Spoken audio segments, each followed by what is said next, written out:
Hello everyone, my name is Sophie Bouchard and I'm doing my presentation on gender issues in a disaster, primarily focusing on women. So we're going to start with some background information and that disasters affect everyone differently.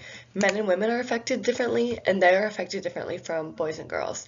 So every age group is affected differently, but statistically women have struggled the most during and after a disaster.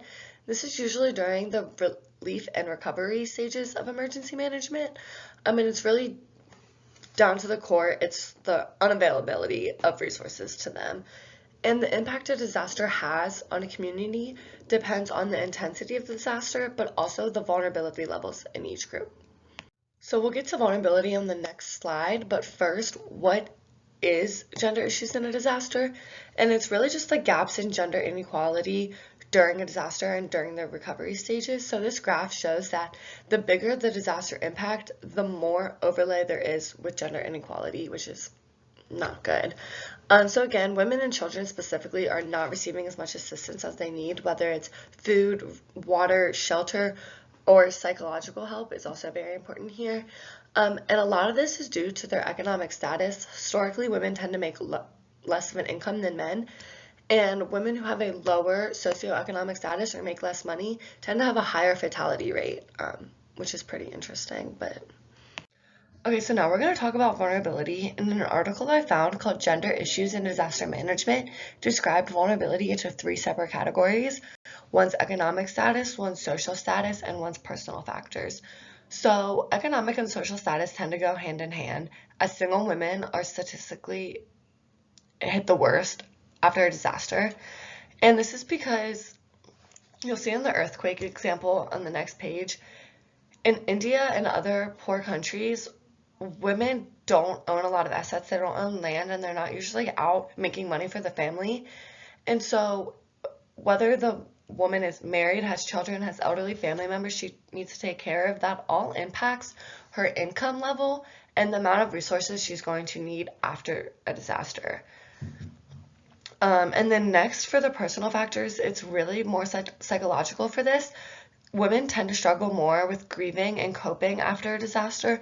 They really struggle from the loss of their loved ones, loss of their property, their economic and social support. Women tend to take it a lot harder than males. So from that same article, I found an example from an earthquake in India.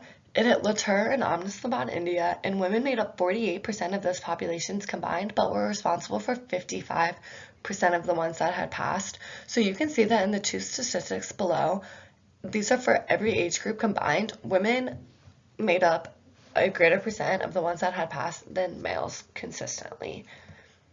Okay, so there are some positives that come out of this, and that volunteer agencies are working with women and allowing them to speak out and raise awareness about what they need after a disaster, along with giving them more responsibilities in their community, which some women have become very successful in and are able to design and reconstruct houses for their community, which I think is awesome that they can get this out of that and do that for themselves. But of course there are cons, and these cons specifically are for their mental health.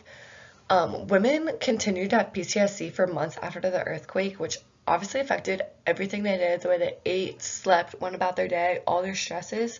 And depression was found in over 90% of the women after the disaster, which is 9 out of 10 women, which is insane and not okay.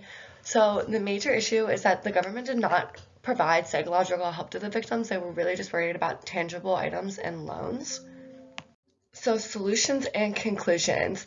The main thing here, I think, to close the gap in the gender inequality during a disaster is for the government to fully assess and understand how each disaster affects each gender differently and devise a plan that suits them and makes up for what they're lacking in that disaster, and specifically the psychological effects a disaster has, because obviously if you lose every single thing you have, you are going to need some mental help, and that is perfectly okay, and the government needs to be providing that after disasters. But that is all I have. Here are my sources. Thank you everyone so much. Have a great day.